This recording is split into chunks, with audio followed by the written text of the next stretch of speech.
Let's go check the mail, bud. Come on. Let's see what we got out here. Let's check. Oh boy, come here. Nice. Let's get this thing open. What do you say, bud? Come here. Yeah.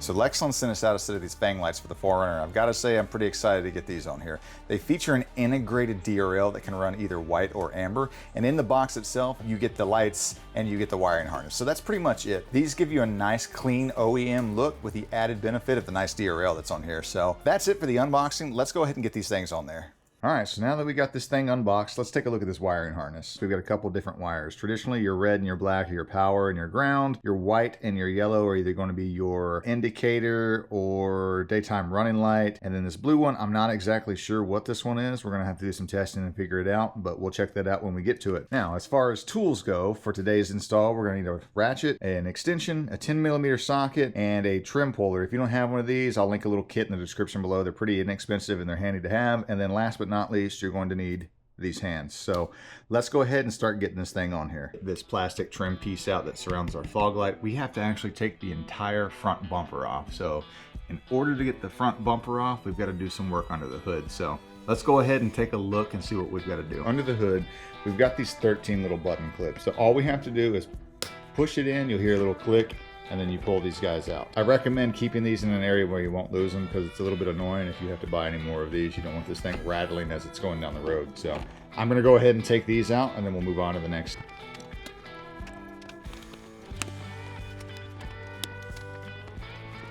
Six of these little button clips to take out. We've got one here on either side, so there's two. And then we have four down here in the bumper on this metal piece that's right here. So you've got 1, 2, 3, it's directly under this little plastic piece right here, and then 4 right over here in the corner. So I'm going to use my little pry tool on this one and I'll show you how to do that. So in order to get these out, we can't just push like the other ones and pull out. We've got to pop this little piece right here out, just like that, and then we take this little pry tool and we want to get up underneath and we just want to pull this thing out. We want to try not to force pull these things out because if you break them it can be very annoying to get more and put back in. But I'm going to do the same process on the other side, and I'm going to do the same down there at the bottom. So let's go ahead and get all 6 of these undone.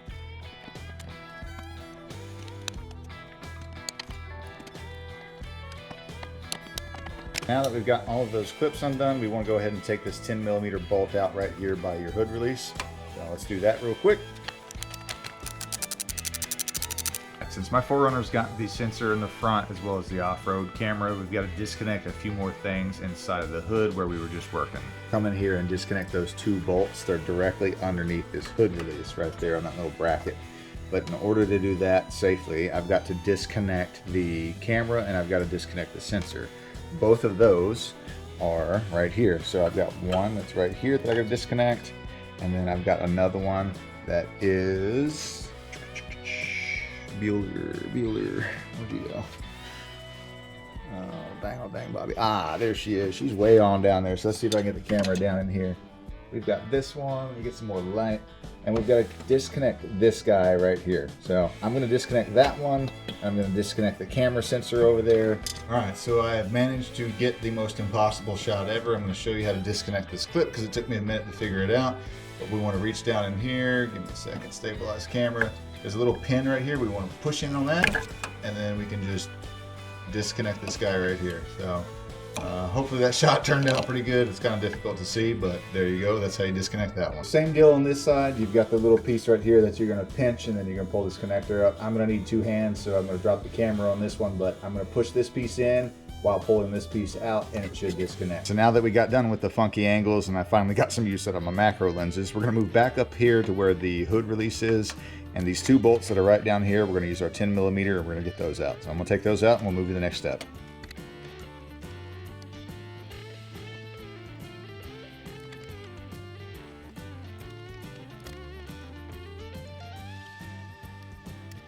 So starting from the driver's side, we've got 3 of these 10 mil bolts. You can either use a 10 mil or you can use a Phillips head screwdriver, but we've got to take all 3 of these out, and then we're going to start working our way underneath the bumper. So let's get these out and we'll go from there.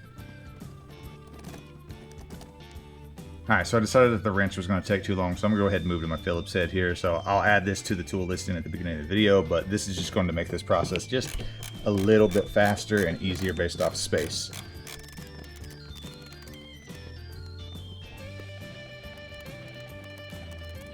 All right, so underneath from the driver's side over, we're going to get this guy undone.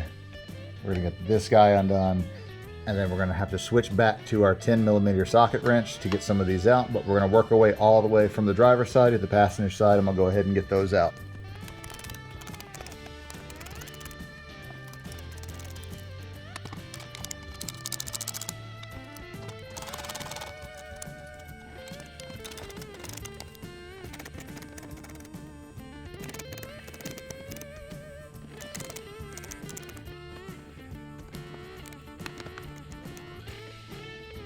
All right, so now that we got everything done on the bottom side, we're gonna go ahead and start peeling this guy off. So let's move over to the driver's side and we'll start pulling it off. So now that we've got all the bolts and the screws out from underneath and along the wheel well, we wanna come over and we wanna start gently prying this piece off and working it off all the way around the 4Runner. Be very gentle not to pull or yank it because you may break clips. Just slow and steady. And then remember, before we actually can pull this all the way off, we're gonna wanna cant it back a little bit so I can disconnect the fog lights. I'll show you that when I get there, but for now, I'm gonna start pulling this piece back. When we're pulling the bumper off, what we wanna do is kind of push in on this liner right here and kind of slide it out of this little clip right here, because if it stays in the clip, you're not gonna be able to get it off. So pull it out, push it in. This piece up here at the top where the screw was, we wanna do the same thing, kind of just push it in a little bit and kind of just finagle it and it'll pop it up. So I'm gonna pull it a little bit. Right there. This side is loose. Let's slowly work the rest of it out. Once we get up to about right in here, and we want to give it a little bit of a gentle tug, and then this whole side should come out. Nice and easy, don't yank it so we don't break anything. Let's keep going. So now I have the bumper completely away from the 4Runner. There's a fog light connector that's right there. All I've got to do is unconnect that, and then I can take the whole 4Runner front off, and we'll set it down nice and easy on something that preferably isn't going to scratch it. So let me get that done real quick while I'm holding this for the camera, and then we'll move on. So there you have it. The bumper is off. It was a little annoying to get the clips undone, I'm not gonna lie, but I've got it off. I have it resting right there because I'm gonna be honest with you guys, I'm gonna be lazy. My Raptor light wire right here is so wired in there and connected that I don't feel like disconnecting it. So I'm going to install the Fanglights just like this. Preferably you would want to grab it and set it down on a flat surface and do this, but this next part's fairly straightforward. All we're gonna have to do is pull this white clip out right here. So we push this piece in and this little key will slide out the back. There it goes. This comes out, don't lose those. In order to get the Fanglight plastic piece out, we've got 1, 2, 3, 4, and then 5. There's one up under this right here. We're just gonna pinch these and we're gonna pull this out from the front. Now we've got the first of the plastic out to put our new Fanglight in. As you can see, she's just gonna fit in where we just unclipped all those plastic spots. But very important, you wanna make sure you take this wire and you wanna feed it up under your fog light right here. There's enough space in here. Let's see if I can get down there for you. There's enough space under there for you to feed that wire through. So let's feed the wire through and go ahead and put our Fanglight in.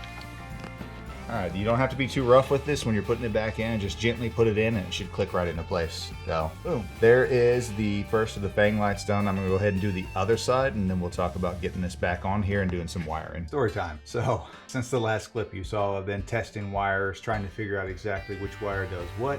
What I have found out is that this kit from Lexland primarily runs a white DRL when you plug in the power wire. That was not exactly the look that I wanted to go with. So you would plug the power in and you would use the yellow and the blue wire, clip on to the indicator bulbs right here, and that would give you the turn signal feature that's in here. But to be completely honest, I don't like turn signals like that, and I like the ability to turn all of these lights off and on manually in case I need to like black the vehicle out for whatever reason.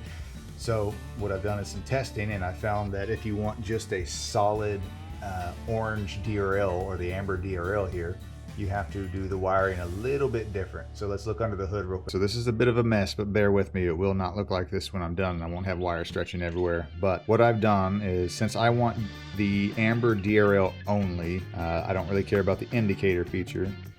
I've got the red, the blue, and the yellow into slot 3 for the power right here, because the yellow and the blue are the power lines for the Fanglights on either side, and the red line is the main power. The black is the ground, and this white wire is not used. So I have all 3 of these in here. I have the ground plugged in. What I'm going to do is consolidate this back to my main switch for all of my daytime running lights, and then this will give me the ability to turn them on and off when I feel like it. So I'm gonna go ahead and get the wiring completed the right way, and then we'll start putting the grill back together. I've got everything wired up the way I need to. I still gotta trim some zip tie stuff, but I got my daytime running lights for the Fanglights tied in with my other DRLs, so everything's all in the one. I'm gonna run this stuff through. Before we get the bumper on, we wanna make sure we've got enough slack in here for the wiring, so we don't pinch or pull. Don't forget to put your fog light back on when we put that in. I'm gonna run this wiring across the radiator right there, but I'm gonna make sure it's not actually touching anything.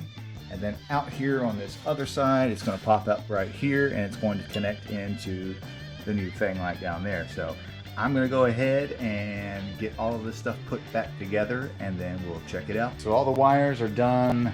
Now we're gonna start popping this bumper back into place. Like I said, remember to plug your fog light back in. You don't wanna have to take this whole thing back off. We wanna put that back in there, and then we wanna make sure that if we have that sensor in the front and your camera, that you want to plug this guy back in. Earlier I had you unplug 2 of these. You actually only need to unplug this one. The other one was connected to the bumper, so it didn't actually need to be unplugged. So there's that. Now when we get this put back on, we just want to get it lined up. The easiest way that I found to line it up is this little metal clip that's like right there. It has to sit on top of this piece of the frame. So if you can get that on there, you can kind of get the rest of it balanced in there the right way. Then we just have to kind of go through and make sure we give it some good press, and we just kind of line it back up. So I'm gonna go ahead and do that, and we will get our bolts and everything put back in, and then we're gonna turn these things on. Got them all installed. Boom. Looks pretty clean from the front with them off. Not gonna lie, this was not my favorite install, mostly for time. There's just a lot of a lot of bolts, a lot of unscrewing, and a lot of popping things back into place. It's not undoable. It's definitely doable because I did it, but it took a lot longer than I wanted it to. But recommendations for you guys: keep track of all your bolts, know what came from where, and then make sure you've got enough time to sit down and actually do this thing. And then depending on the light configuration that you're wanting, you may have to do some different wiring, but I got this guy all wired up, ready to go, so let's check it out.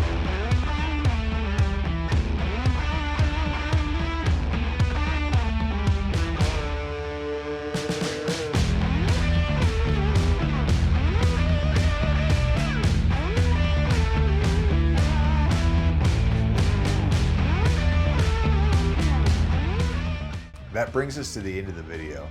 These Fanglights by Lexington completely changed the way the 4Runner looked in the front, and I really dig it. Like I mentioned earlier, this wasn't my favorite install. To be completely honest, it's kind of time consuming. There's a lot of bolts and clips and screws along that bumper, and while the install is not inherently difficult, it's more time consuming than anything, so just take your time with it. You'll get it done. If you're looking to do a quick install, this one might not be the one for you, so I would probably plan to have a little bit of time out there so you can get this one done. But overall, I still really dig the way these things look, and if you find yourself wanting a pair of these, I'll leave the information in the description below, as well as my discount code. The discount code does directly support the channel, just to be upfront with you guys. But either way, I really appreciate you watching the video today. I hope you found it useful, and we'll see you in the next one.